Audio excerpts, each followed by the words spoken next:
Hi, welcome back to Dawson's Film Corner. I'm Dawson. I think we've been over this a couple times. And today we are talking about Tremors.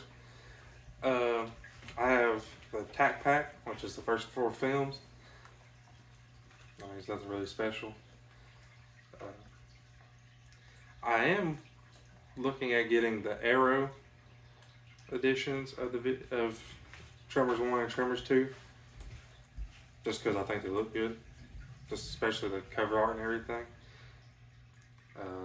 If you're into collecting Blu-rays and stuff, I'm sure you know what they look like. But that's probably going to be what I replace this with eventually. Or what, I'll at least keep it for the 3rd and 4th movie. There's front. There's back. There's a little bit of art on the inside. Oh, well, you're catching a very live glimpse at me just now noticing this. It has reversible cover art. No, it doesn't. It just has the information of the movie. I got real excited. I thought it had reversible cover art similar to like Terrifier 1. Well, Universal's got to tease me somehow, I guess. But today we're just talking about the first movie. We'll probably get to the other ones another day. But either way, the first thing about this movie, after just a recent rewatch, I love the title card of this movie. It just looks cool. The way it just horizontally comes apart and then the colors match the setting very well. I don't know what it is about the title card. I just really like it. If you've seen the movie, you've seen the title card. And it's not the title card on the case. It is, I'm trying to think how to explain it. It's like an orange, reddish color. It's got lines going through it horizontally.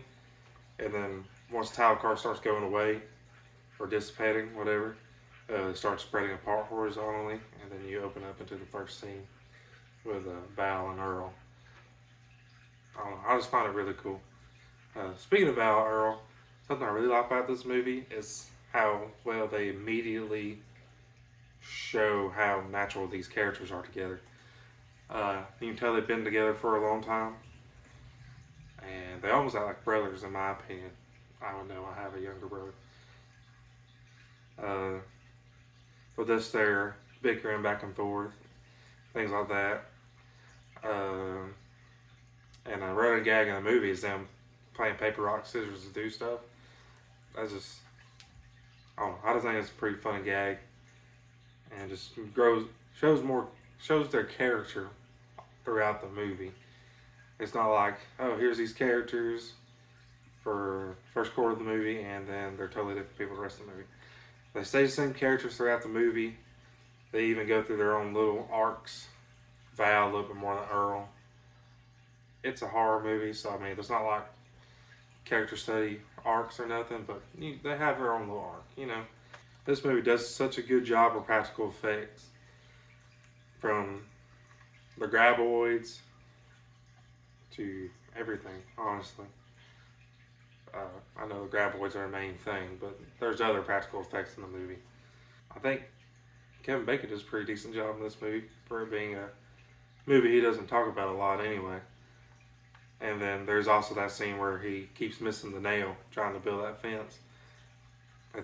I find that hilarious every time I rewatch this movie, because once you see it the first time, you notice it every time you watch it. I mean, he takes about a good 5-6 swings of that thing before he actually hits it.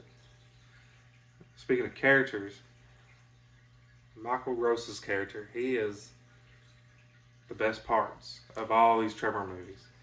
Which I'm not seeing anything past the 4th movie. I've watched the first 4 and that's it. Because they're the 4 good ones, in my opinion. I think some people have some soft spots for the other movies. I have no interest in watching them. So I'm going to stick with the first 4. But Michael Gross does such a good job in all of these. That's why he's been in every one of them. He's just such a memorable character. And he does a great job. This is pretty much the only thing I know him in. I know he's done some other work, but I know him from Tremors movies, and I just think he does a great job. I think the Graboids are pretty iconic, especially for monster movies coming out of the 80s. I think the first Tremors movie is pretty iconic anyway, just because it's the one about everybody's seen, especially compared to the second, third, and fourth film, and especially compared to the other films. To me, the first one's the best in the franchise. I think that's most everybody's consensus on the movies. I don't remember what I gave it on Letterboxd. I would have to imagine I gave it a 4 out of 5. After just rewatching it, I would think. That's my feelings on it right now. I give it a 4 out of 5. Now, it's nothing, it's not Oscar worthy or nothing, but it's just a fun monster movie that I want to rewatch for years to come, like I have already.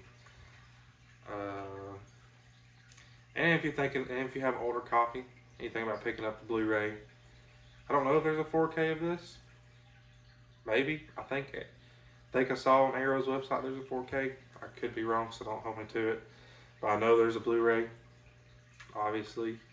And I know there's the Arrow Special Edition Blu-ray, which I will probably be getting sometime. But yeah, if you have an older copy, it's definitely worth the upgrade. Just a digital scan of the film, obviously it makes it look a whole lot better than it did on VHS or how it would originally come out. The Blu-ray scan of the 35mm just makes it look so much cleaner.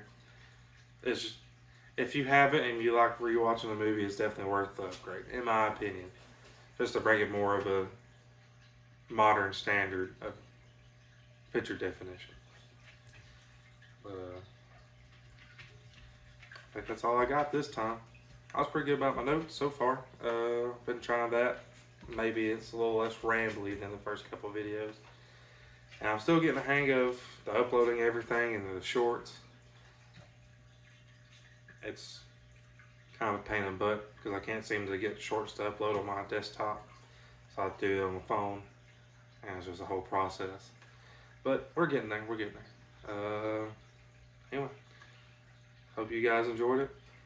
And I'll see you next time.